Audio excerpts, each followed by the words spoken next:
One guest here for this Monday edition of the show. That is professional handicapper Kyle Hunter of HunterSportsPicks.com. Kyle, how's it going today, man? It's going all right, man. Kind of a rough past weekend here. Personally, as my son, who's had health problems in the past, has been doing a lot better, and then he had a really rough weekend. So feeling a little bit worn out here starting this week. But I do have to say that as I look at this college football card, I'm pretty excited about this Week 3 card. I know that Week 3 and Week 4 are a couple of my favorite weeks, too. So I'm really looking forward to talking these games. Well, it's interesting that, you really like Week 3 because I even mentioned in my opening line report here that, to me, I think this is the sports betting version of a minefield. I think Week 3 is a challenge because we used to have the big Week 1 to Week 2 overreaction, and then everybody drilled into our heads, and we've done it to everybody too, don't overreact to what you see in Week 1. Well, all of a sudden, in Week 3, a lot of times we overreact to what we saw in Weeks 1 and 2. So I think this is a tough week for me in terms of adjusting my power ratings and all that type of thing. Sounds like you feel like maybe you've got some edges here. Yeah, actually, and the main thing I have is I have quite a few games that I think I want to take totals on. As I'm starting to see more tempo changes, some different schemes from the offensive, defensive coordinators that have been changed around. I think there might be some edges from a total standpoint.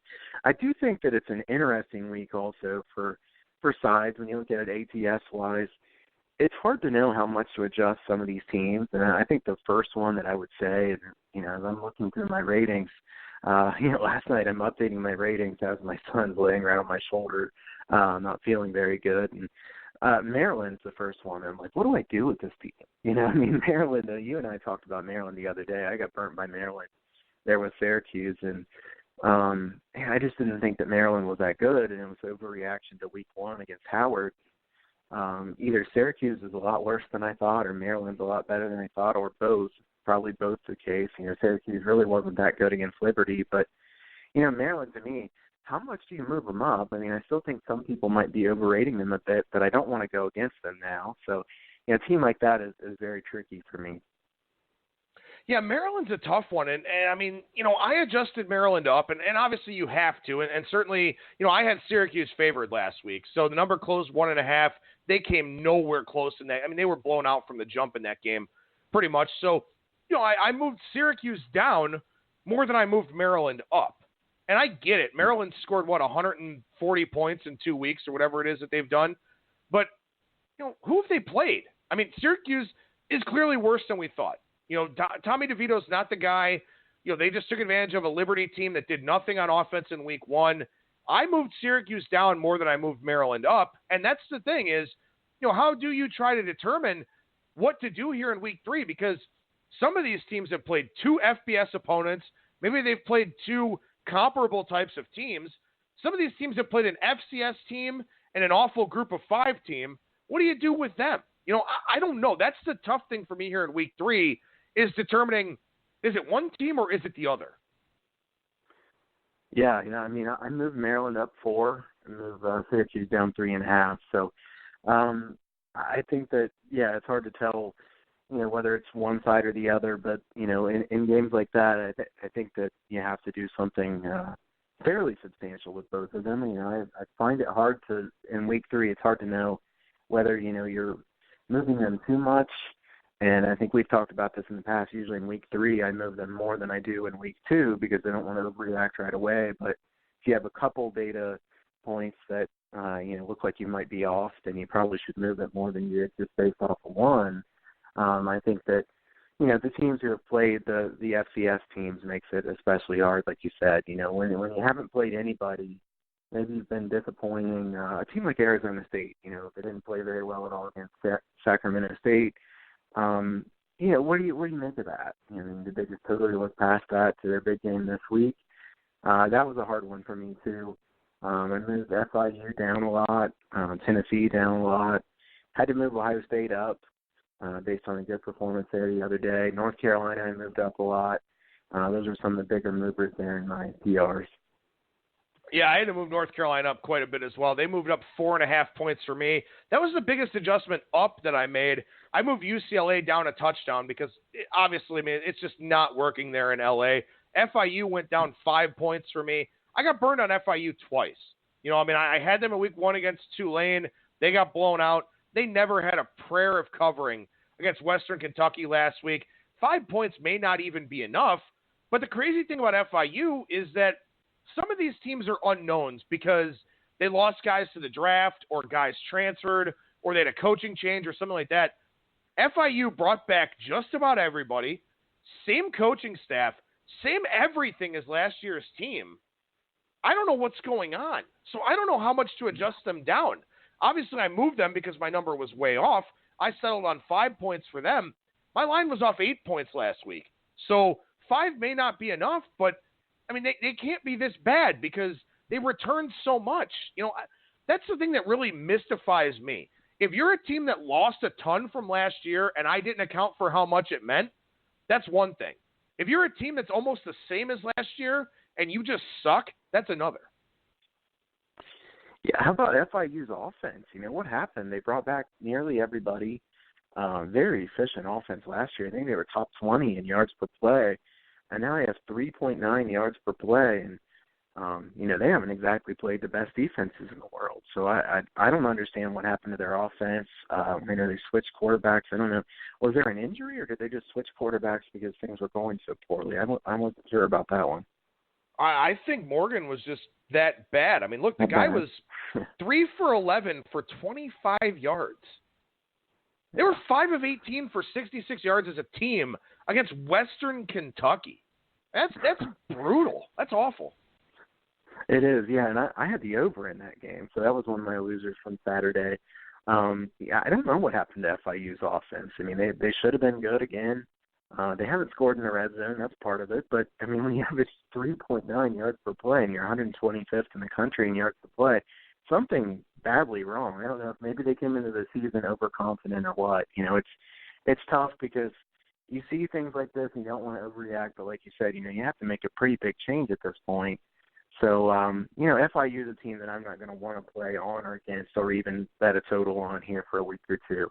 I think on situations like this, I'd rather, sit back and see what they do for a week or two rather than try to push any kind of edge here for the next week. Well, and I think something that's really challenging, and I kind of talked about this during my opening monologue of today's show, and I want to get your take on this as well. We've kind of talked about how the talent pool may be more spread out than ever. Obviously the blue blood teams are still getting the 4- and 5-star guys, but some 4-star guys are staying home and going group of 5. Some 3-star guys. Obviously, there's a ton of transferring that goes on now these days in college football. It almost seems to me like unless you're an elite level team, and you're still going to have your hiccups too, unless you're an elite level team or a really awful team, a lot of these teams just kind of feel interchangeable to me these days. Yeah, I think that's true. I think they're so inconsistent that you might see one really good performance from a team that's kind of middling team and think they might be better than what they are, and then the next week you see a really disappointing performance. Like you said, unless you're a top-level team that's just going to get the top players every single year in recruiting, then, there's a good chance that some of these smaller teams are going to have a couple guys that are just as good as anybody you have now. I think the transfer thing is probably the biggest reason for that. Everybody wants to that transfer portal is going to change things quite a bit, I think. As you see guys who get beat out in a bigger school, they want to transfer so that they can be the top guy somewhere else. That's going to give some of these smaller programs some better talent than they've had in the past. So I think that's something that we'll definitely want to keep an eye on. Well, and something else, too. Last year I think it was the highest number of underclassmen to declare for the NFL draft. So now you've got a bunch of kids already leaving early, and then you've got kids replacing them at these schools that, probably don't have that level of experience because as a head coach, you're thinking, okay, I've got this redshirt sophomore or I've got this junior. I'm probably going to have him for another year. He's going to go out there and get all the first-team reps. He's going to play all 60 minutes, all 30 minutes or whatever that side of the ball is on the field for. And then you've got these kids that come out there that, they don't know how to play at the college football level yet. And maybe that's the inconsistency too. Maybe it's just a younger crop of players all the way around. We've seen a lot of bad football, a lot of bad coaching, a lot of blown leads in the first 2 weeks of the season here. And I just wonder, does this ever stabilize at some point, or do we have this organized chaos the rest of the year? I think it'll stabilize somewhat, but I do think that there's going to be more chaos than there was, years ago in college football. I think they're just, like you said, more younger players, a little bit less of those top-notch teams. There's not as many of the teams that you can count on them being near the top. I think years ago you could say, okay, there's going to be 10 or 12 teams we know they're going to be really good. Now I don't think there's that many teams that we know they're going to be really good. We have a few teams that we know they're going to be very good every single year. And then you've got quite a few teams that, maybe they have one good year and then they take a step back and then they come back again after a better recruiting class, things like that. But I think that the first couple weeks of the season are usually a little bit that way. But like you said, I think there's been some really poor coaching as well, and even some really poor coaching from teams that we didn't really expect poor coaching from. So I know Nebraska is one that kind of stands out. And I'm not going to say that Nebraska doesn't have any chance with Scott Frost or anything like that. I still think he's a good coach, but some of the play calling in that game, some of the play calling in some of the other games at the end of the game, definitely head scratching. I'm tired of watching these head coaches that, the second half comes around. You play a picture-perfect first half or a really good first half. The second half comes around, and all of a sudden, you stop doing what was successful for you. You stop pressuring the quarterback. You sit back in zone or prevent. You stop being aggressive with the passing game, and you start running the football, trying to take time off the clock. I don't get it, man. If you built a big lead because of something you were doing, why do you shy away from it? Why do you stop doing that? It just makes me wonder if, maybe the full game markets across all sports are just getting harder and harder to beat because not just inconsistency on a game-to-game basis, but inconsistency within the course of a game. There's no reason Nebraska should lose that game to Colorado. There is no reason that Louisiana Monroe should take Florida State to overtime. There's just no reason for these things to happen, and yet they happen week after week after week, and in some cases it's the same culprit every time. Yeah, Colorado looked really bad in that game for a long period of time. You could argue that I think Nebraska should have been up more than 17-0. They kind of let them stay in the game a little bit even at that point, and then to lose that game was pretty crazy. Colorado really didn't impress me that much in that game, and I know that after you see a win like that, you should say that's a really impressive for Colorado. I'm not going to be moving Colorado much up based off that win. I didn't move Colorado up based off that win. So, that's a team that to me, they benefited from Nebraska struggling there at the finish and changing the way they play, like you said. And Colorado still has plenty of issues. They have a good home field advantage, certainly, which helps them a lot. But, to me, you have to try to figure out whether, it was an impressive performance from the one team or whether the other team was just disappointing. And in some of these games, it's not necessarily both. It might just be one. All right, so as you look back at week 2 here, you sent over some interesting notes to me. 38-37 to the over, 37-37 for favorites and dogs. What do you make of that? Yeah, and I think home and away was 38-36 too. So everything was, just right there at 50-50. The odds makers are good at their job. I think that, these lines are pretty tight, and the market is pretty efficient. When we talk about what the closing line means to power ratings and things like that, I think that, the more you see this being even, the more you say, hey, people say this is not an efficient market. It's not perfect. It's not perfect, but, they're good at this. And these lines are solid lines. I think that's a thing that would speak to that. I think that the first week unders did well, the over 38-37 last week, so just an edge there above. The thing that stands out to me as far as the totals from last week is there wasn't any bad weather, really. There was no situation where the wind was just blowing all over the place and making it hard. That's going to increase as the year goes along, and we usually talk about that quite a bit. Hopefully we'll get to again this year. I think weather and total betting is really, really, really important. So favorites and underdogs being 37-37. I don't have any deep insight as to why they would be exactly 37-37 other than, like I said, the market is pretty efficient. Yeah, the market sure seems efficient here, and we'll see if, again, like I said, things kind of remain status quo. There were some adjustments from week 1 to week 2. Now at this point in time, people are moving their numbers, are starting to react to what we've seen through 2 games of a sample size. We'll see if this week the market maybe is a little bit less efficient. But again, also too, look, I think that something that bears mentioning here, and maybe I'm biased a little bit because, I know Matt Lindemann over at Circa, and I know what he's all about. I think nowadays you've got a group of odds makers, in that room that really get it. They're all bettors now. They're all guys that understand how the industry works. They understand analytics better than they ever have before. I think that's part of it too, that we may not have seen a more efficient class of odds maker, especially in terms of line originators, than we've ever seen in college football. I think that's going to make it even tougher for us because these numbers should be pretty good week in and week out. Agree. I mean, I think when you see some of the offshores opening the totals in past years that sometimes were 10 points off, they were just clearly not right. And now you see the openers come out, and then the offshores can see what that number does, which way they hit those Circa numbers, things like that. I think it changes the market. I don't think that it's going to get rid of edges, but I think it makes the edges a little bit harder to find. I think that there's still going to be opportunities. I don't want to make it sound like, anybody listening is not going to have a chance to win. I certainly think you can still win, especially in a sport like college football where there are so many more games. I think that's what really helps in the college sports is the fact that there are so many teams. We've talked about it in college basketball and college football.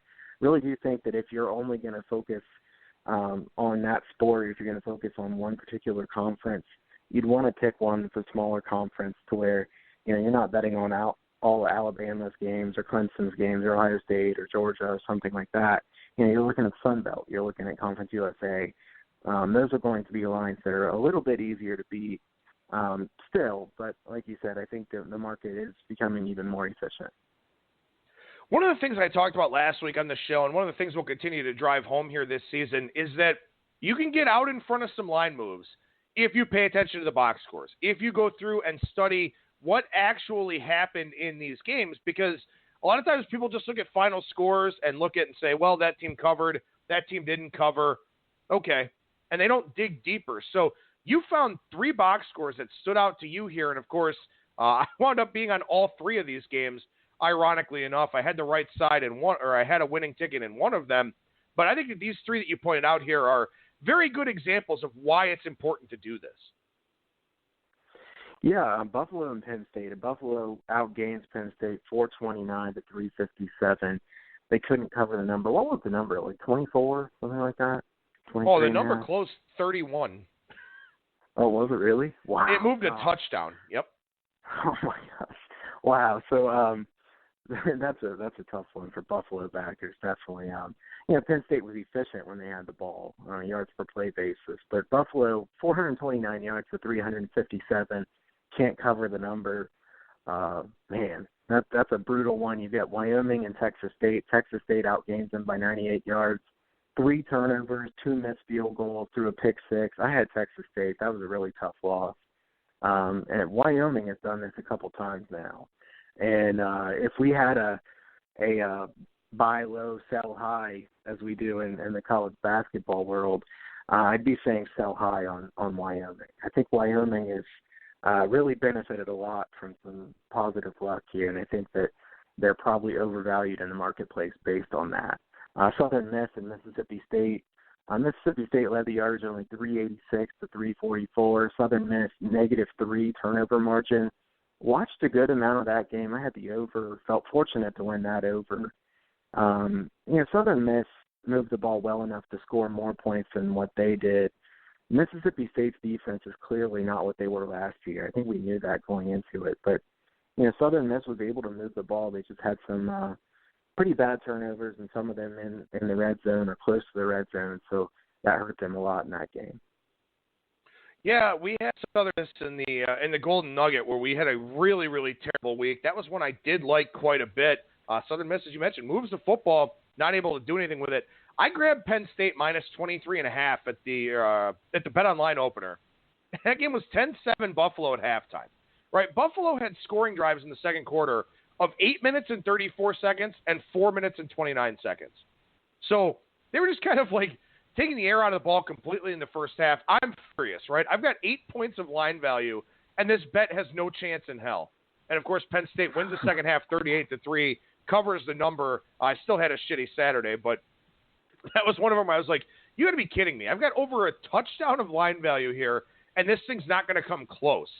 And, of course, Penn State does find a way to cover the number, but that was frustrating, and so was that loss on Texas State. Absolutely brutal. They had chances. I think they got down into the red zone or inside the 10 on their last possession, something like that, too, and still couldn't score. All right, so the quick hitters segment is something that we've kind of done here a little bit. We do a little bit in college football. We do a little bit in college basketball. Let's bring that back here a little bit and talk about some things from week 2 that kind of stood out to you. Yeah, I'll go kind of rapid fire on these. Rutgers, 26 passing attempts for 41 yards. I mean, we remember last year when we were kind of laughing about the fact that UConn's defense, could they be any worse than this? I mean, Rutgers, I actually was a little bit happy for them that they were able to do something against UMass and then get to go with 26 passing attempts for 41 yards. I mean, I think that's a new low. I mean, Rutgers' offense is in really bad shape. On a brighter note, Charlotte with 533 yards of offense against App State. This one really stood out to me when I was looking through the box scores. A -2 turnover margin.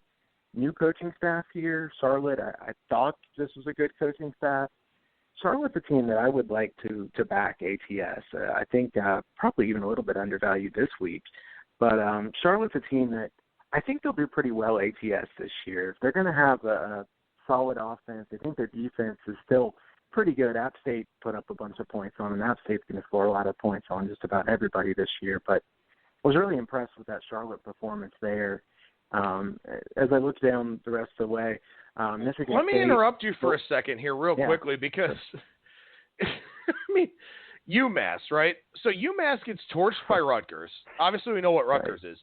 UMass outgained 502 to 321 by Southern Illinois last week. Okay? Charlotte is a 19.5-point favorite against UMass. And you just said you think there's value on Charlotte. Charlotte's got, 13 wins as an FBS team. They were a 12.5-point favorite 3 years ago against Rice and lost the game outright. They're a 3-touchdown favorite against UMass. And here's somebody whose college football opinion I really respect saying, I think there's value on Charlotte this week. I mean, how far has UMass fallen? They're in UConn territory. Yeah, they are. I mean, they're worse than UConn at this point. As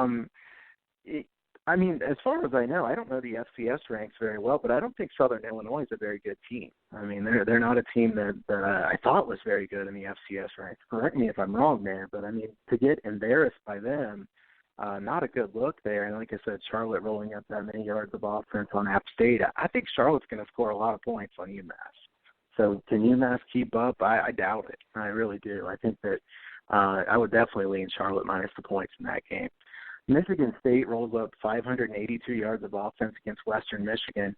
I think this probably says more about Western Michigan's defense than anything else, but this is still something to note. And the other thing I wanted to say is, looking at tempo numbers, Michigan State clearly playing faster than last year. They've tried to change it up a little bit on offense. Michigan State was one of the slowest teams in the country in past seasons.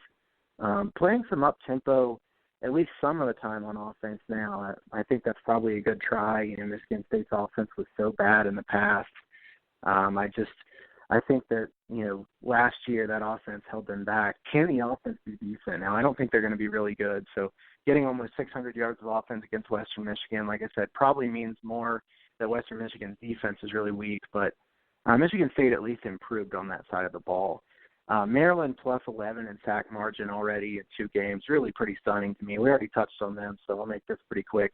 13 touchdowns and 14 trips into the red zone. Offensive juggernaut so far this year. I mean, I don't think they can keep doing this week after week, but I'm hesitant to go against them now. So that's a team that I'll just kind of be staying back and watching. Texas State, 73% of plays have been a pass in the first 2 weeks. Bob Stitt, the new OC there, Spavital, the head coach, very pass heavy, big change from last year.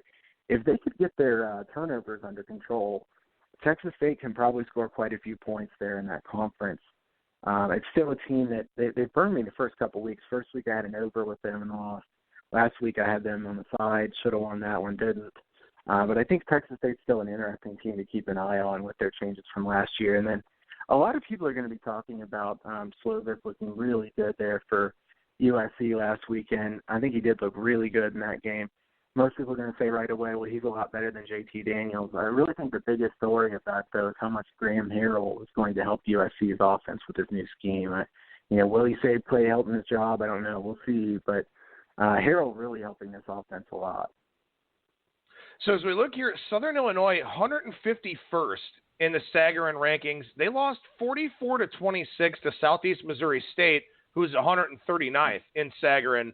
In week one, they gave up 529 yards in that game, outgained 529 to 387. So, yeah, UMass is it's not very good as we kind of expected there. Maryland regression coming in the red zone to be sure. Also 14 trips to the red zone already. That's a lot in 2 games. I would expect that to fall off. I may play Temple this week. I may be the dumbass who goes against Maryland this week because my number's 5.5 there. It's up to 8. I may try to go against Maryland in that one. I think at the very least, Rod Carey's team can kind of slow them down a little bit. Texas State throwing a lot more is very interesting, to say the least, because I like this. I was talking about this with Thor Nystrom, who you and I are good friends with. If you're a middling Power 5 conference team, you should adopt the triple option. Instead of going 1-11 every year like Kansas does, or 2-10 or 3-9 like Iowa State used to, do something different. Go 6-6 or 7-5. Get to a bowl game. You're not going to win the national title anyway. So just do something different, right? Texas State's been terrible forever. Throwing the football a lot makes a ton of sense for them. I know that they're going to trail in a lot of their games, so their pass run distribution would be high anyway. But Bob Stitt throws the football, man. That dude pushes it a little bit. I like him a lot. That's a big adjustment for Texas State, who's still going to be a massive underdog in a lot of games going forward. They're a play-on team to me in a lot of different ways. Yeah, I think so too, and they're also a team I'd look to play overs with. I know that they haven't had very high-scoring games in the first couple games, but I think they will have some higher-scoring games, especially in Sun Belt play. So that's a team that I would look to be playing either overs with or to back them. Like I said, they haven't been very good to me so far this year, but I do think something's going on there at Texas State that is positive developments. And like you said, I like seeing teams that haven't been very successful changing things up quite a bit because, what was there before wasn't working. So let's try something different. Well, one of the few good calls I did have last weekend, I took UCF on the opener against Florida Atlantic. The line didn't matter in that game. UCF was going to cover any number you threw out there. But you highlighted a few disappointing offenses here so far, with Florida Atlantic being one of them. Yeah, Florida Atlantic dead last in the country with 3.39 yards per play. I know they've played good teams here in the first couple games, but still, that's I wouldn't have expected that. With Kiffin, Florida Atlantic has enough talent there on offense. Pretty surprised to see them dead last in the country in yards per play. The second one, and we could spend a while on this one, really. UCLA, 128th in yards per play at 3.71. What's going on with Chip Kelly? Everybody kind of assumed year 2 here for Chip Kelly, Dorian Thompson-Robinson coming back. You would think that DTR would be a good leader for this offense based on the way he finished last year. Chip Kelly, he's that respected of a name. I don't really know what's going on here at UCLA. I don't know either. I have no clue. And also, too, when you look at this thing, both Florida Atlantic and UCLA, Florida Atlantic down big against Ohio State, down big against UCF. There's no excuse for having that low of a yards per play because you're throwing the football the whole second half, or at least you should be. Then for UCLA, maybe they kind of tried to run their offense against Cincinnati a little bit, trailing last week to San Diego State. It's just not working. And I don't know if maybe the concept is too hard for UCLA's personnel to pick up right now. I don't know if maybe offense has evolved in college football past what Chip Kelly's trying to do. I don't know if Mora just left the cupboard completely bare for him. I don't know, but it's a bad look. And like I said, I dropped UCLA a full touchdown, the biggest adjustment in my power ratings. I don't know if this gets any better. I know we all laugh at the Pac-12 being a joke, but the Pac-12 is going to be better than what UCLA is going to face most weeks. So I don't know if things get better for them.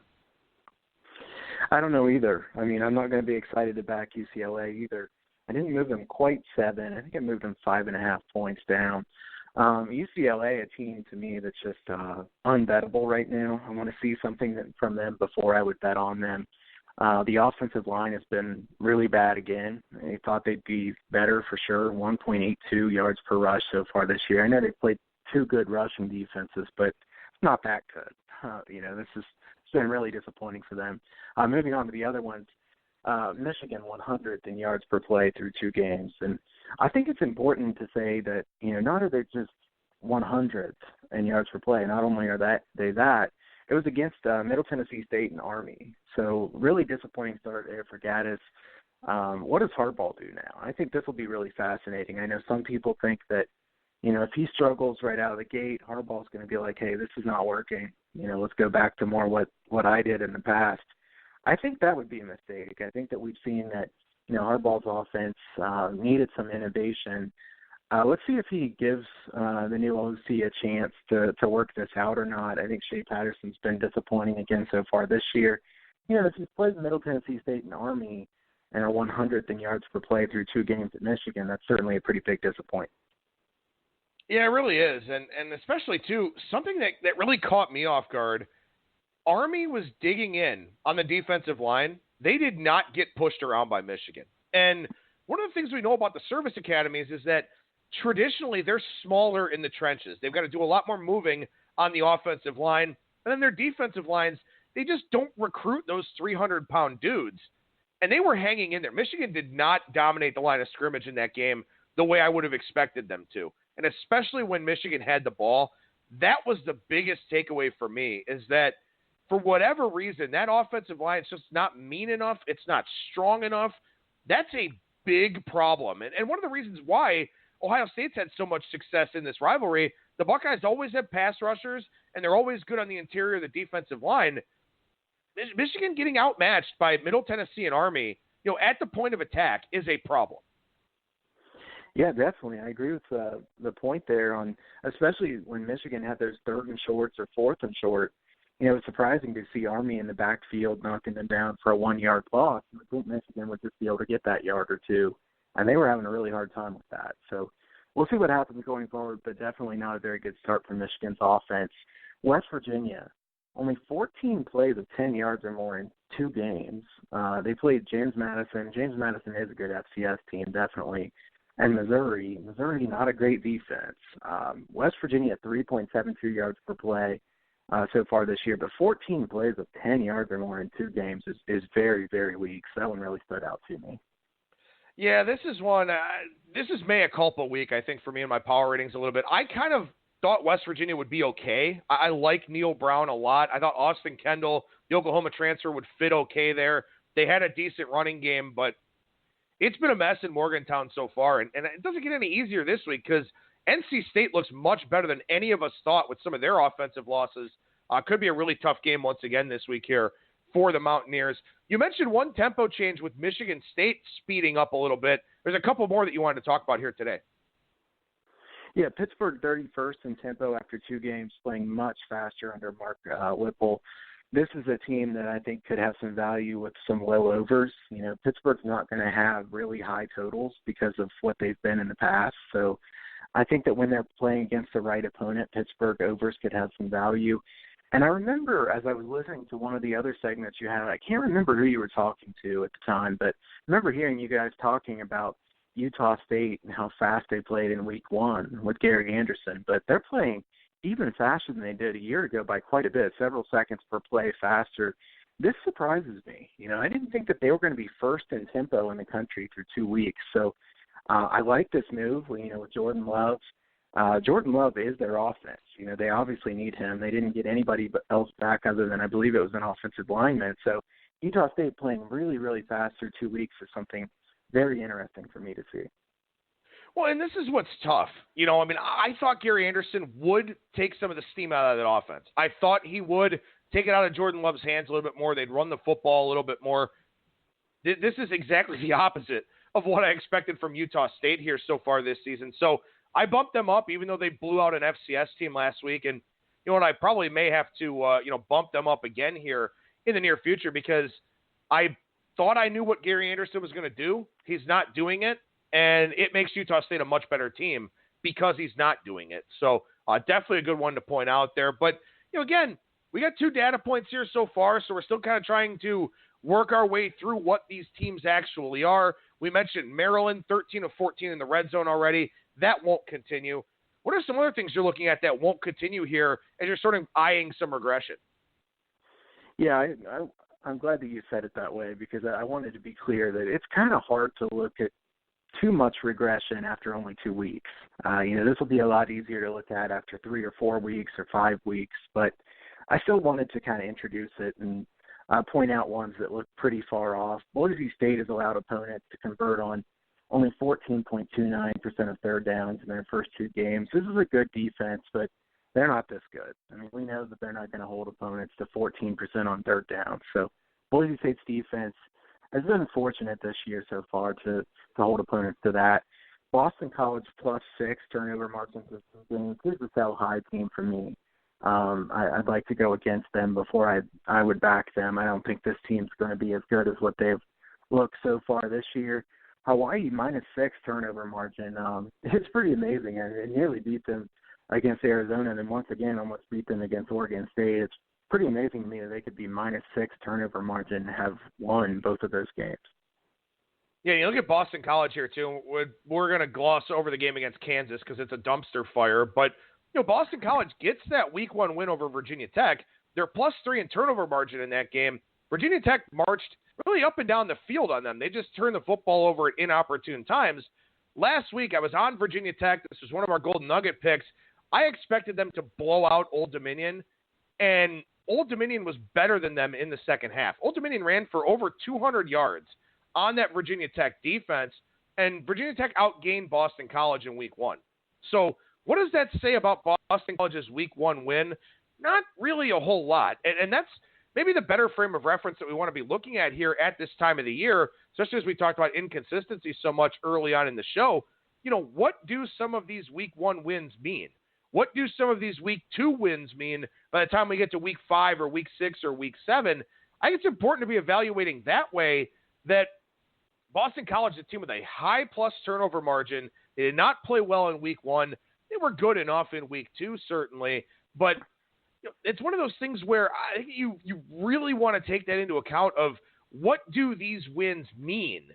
And there are some teams that their wins just aren't going to look that good over the next couple of weeks. Yeah, agreed. And I'm kind of chuckling under my breath here as I'm looking at Boston College, knowing that they play Kansas this week. I wanted to see who they played the next week. It may be a chance to play against them, and then I see they play Rutgers. So I wasn't real excited about that. So we're going to have to wait a little bit to be too excited to fade Boston College. But I do think there will be some opportunities as we go forward. All right, so we've got 2 really good games on Friday, and then Kansas and Boston College, and there are a lot of colorful terms I could use to describe that game. But this first one here on Friday night, North Carolina and Wake Forest, this is a hell of a game all of a sudden. Mac Brown, 2 big wins for the Tar Heels over South Carolina and over Miami, now in Winston-Salem to take on Wake Forest. The Demon Deacons, a 3.5-point favorite here. I'm very interested to see where this line goes throughout the week. Yeah, my line's pick 'em in this game. I think this is too much for Wake Forest to be laying here. If you think about what kind of talent Wake Forest gets, I mean, they don't recruit very well. Clawson's a good coach. They don't have nearly as high recruits as does North Carolina. I think North Carolina was set up in this position where Larry Fedora got some decent talent there. Fedora didn't do a very good job as a head coach. Also, they had a ton of injuries. So, to be fair to him, there were a lot of injuries. Mac Brown comes in, hires a couple really good assistants.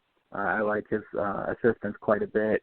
Howell has been very good for North Carolina. I think North Carolina has a higher upside than does Wake Forest. I don't think there's really any question about that. I like Clawson a lot, but North Carolina is the side to me in this one. I don't think Wake Forest, at their best, is as good as North Carolina.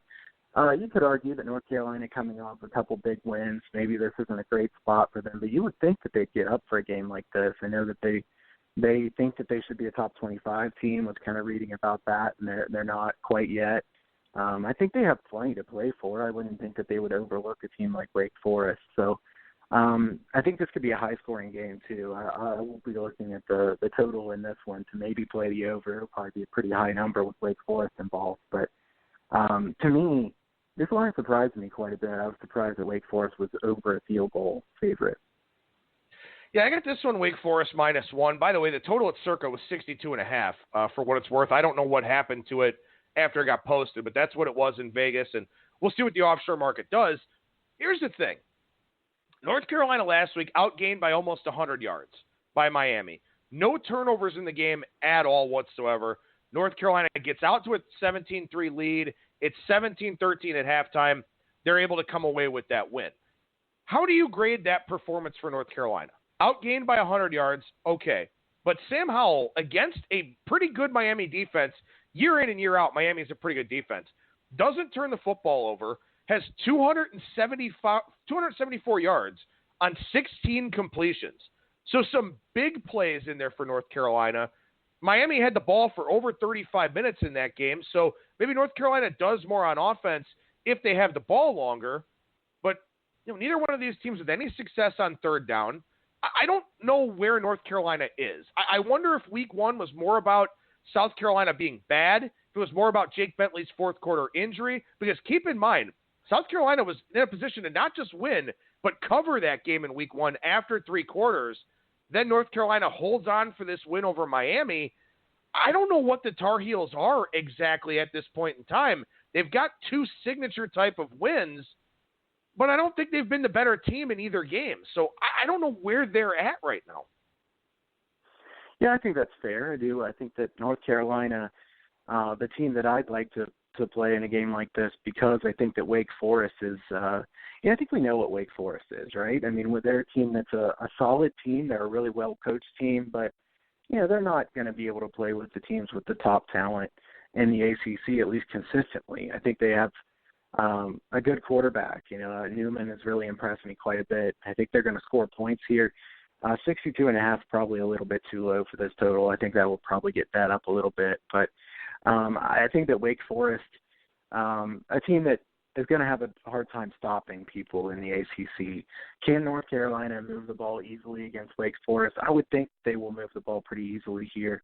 Howell has impressed me so far. I think that's a fair point that North Carolina really was pretty fortunate to win that South Carolina game, and then they got ahead against Miami. I don't know if they got a little bit cautious or almost did the play not to lose for a little while or not. Then I think they had to come back there at the end and then win, if I remember correctly. So North Carolina has had a couple interesting games, but if you look at who they've recruited, like I said, their talent pool is a lot better than Wake Forest, and I was pretty surprised to see a 3.5. All right, so Kansas and Boston College, we'll touch on it real quickly. I mean, your number is 18, my number is 17.5, and the market's up to 21.5, and I can't blame them for that. I mean, the first Power 5 win in school history for Coastal Carolina on the road in Lawrence during a week when they had to practice at Clemson's facility because of Hurricane Dorian. So maybe it brought Jamie Chadwell's team together. Maybe it was just one of those things where it was kind of a rallying cry type of situation. Or maybe Kansas is just really effing bad, and that's probably it too. Not a good look for Les Miles in that game against Coastal Carolina. Now what? You don't want to lay a big number with Boston College, but can you possibly take Kansas here? No, I'm not taking this game. And I was putting some notes together about these weeknight games, and I even put in the notes, do we have to talk about this game? I mean, this is just an ugly game.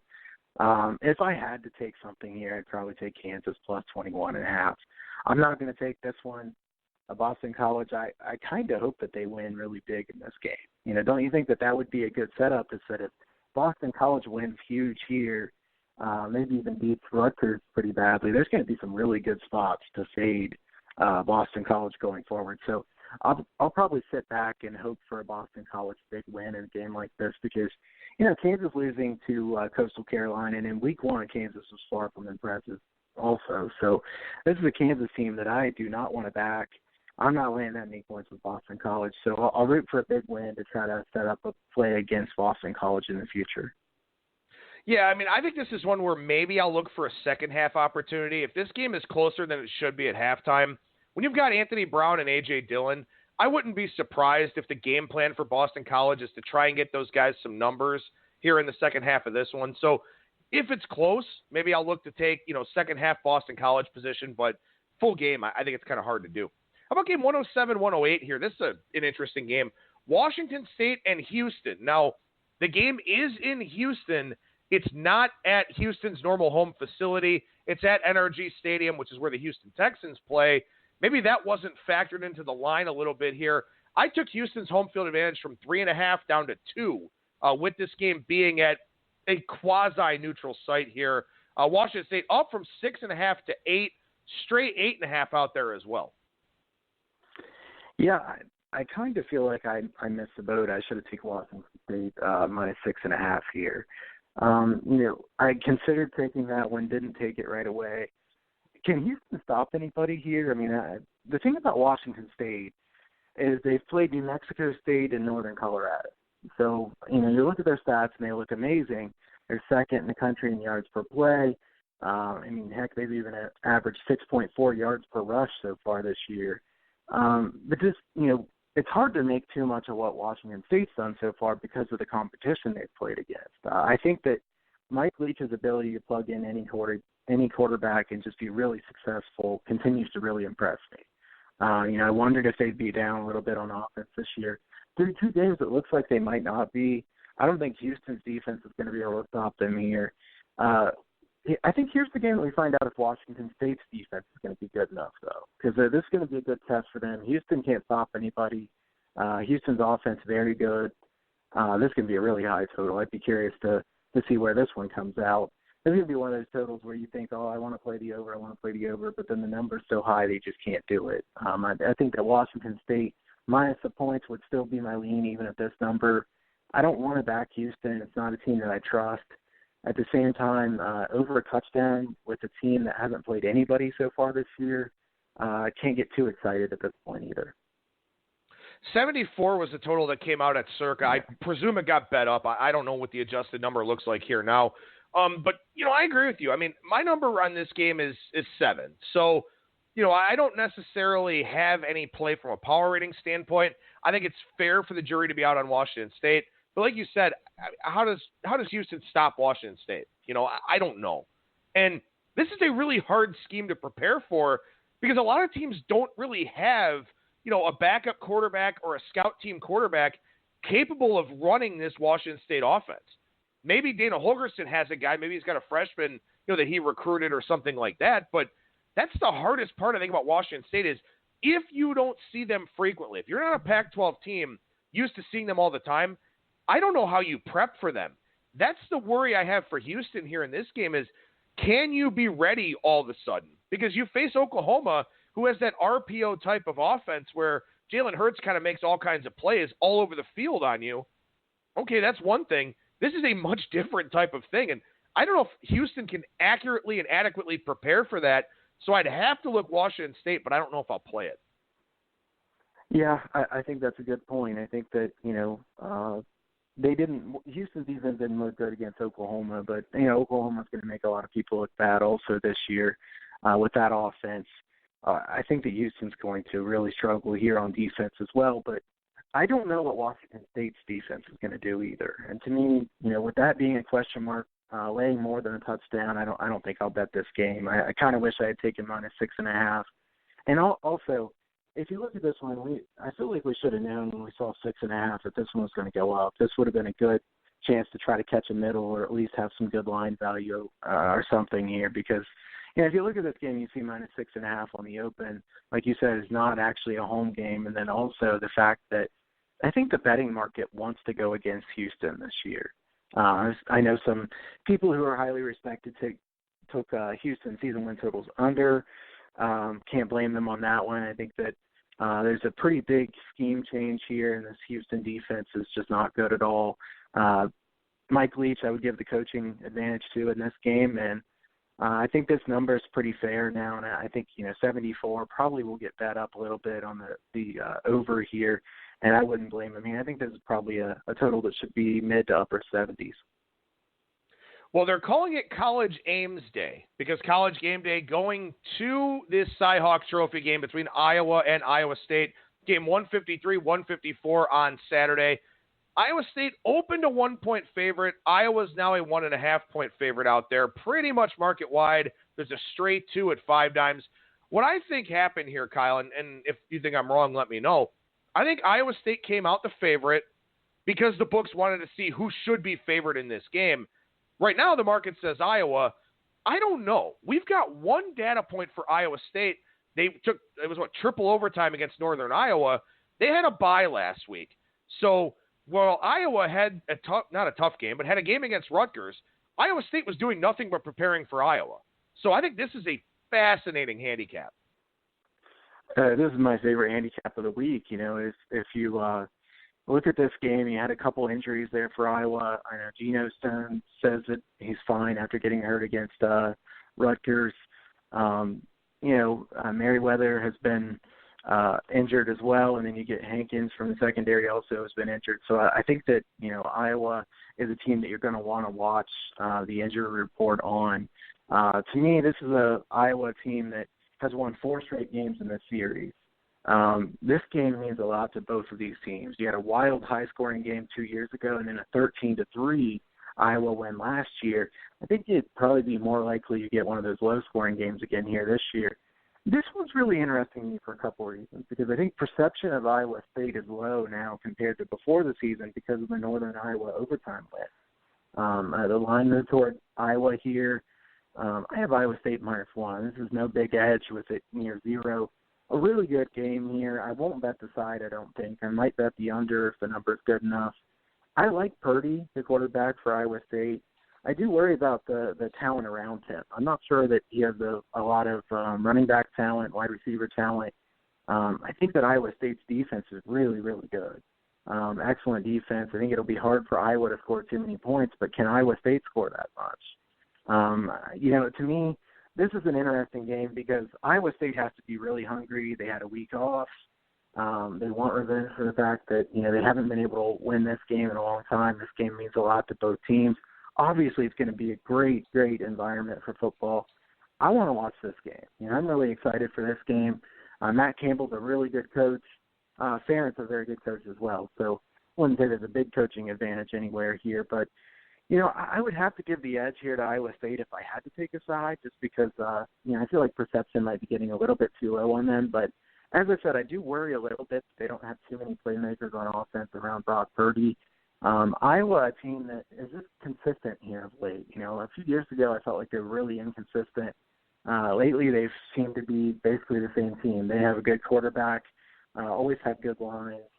I think the under would probably be the play I would like in this game, but I'm curious to get your take on if you like any side here. In my power ratings, I have Iowa State 3-point favorite, which is just essentially looking at home field advantage pretty much for the Cyclones in this one. So I think the pick'em line is fair. I don't know how much of a home field advantage you really want to say there is in this game. I know Iowa State, obviously, with the improvements that they've made the last few years, they're going to be as jacked up as ever for this one. I just looked. The Golden Nugget Games of the Year line was pick'em. So that's kind of interesting to me that we basically opened in that same area, now seeing the line move towards the Iowa side. I did lower Iowa a little bit in my power ratings, I believe 2 weeks ago. Otherwise, I probably have this game in the 1.5 range where it is now. So I think that this one is just, I think it's tough because I think we know what Stanley is going to give us for Iowa. I don't think we know what we're going to get from Iowa State. As you mentioned, they're talking about Brock Purdy. So that's the question that I'm kind of looking at here is, does he have his moment? Does he have, the tools and the talent around him to play as well as Stanley does? Because I don't think Iowa makes mistakes here. So Iowa State has to play mistake-free football. I think it's going to be a great game. I don't know if I'm going to have any play. If Iowa State goes to +3, I'll take the Cyclones just because. But I think this is just going to be a great, almost a purist kind of college football game. There's no gimmicks. There's no RPOs. There's none of this stuff that old school college football fans don't like. This is a line them up, hit each other real hard type of game. And you're going to love that a little bit for the nostalgia element. Yeah, definitely. I think this is an exciting game for the people who like those hard-hitting games that shouldn't be very high-scoring. I do like that. I like games like that. I mean, I don't mind points, but I don't like the 50-45 games where nobody can get a stop ever. I think that this would be a surprise if Iowa State gets to +3. I think there'd probably be too many people that want to take Iowa State at that price. So I think we're probably in the range where this line's going to be. Not sure, obviously. I think this would be a decent under. What was the circa opener for the total here? Let's see. The circa opener for the total 47. 47. Okay. My numbers will have it a little bit lower than that. Iowa State played pretty fast in that first game. We'll see how fast they want to play here, but Iowa's always going to play slowly and be pretty consistent with trying to run the football quite a bit. So I think I would lean under at that number.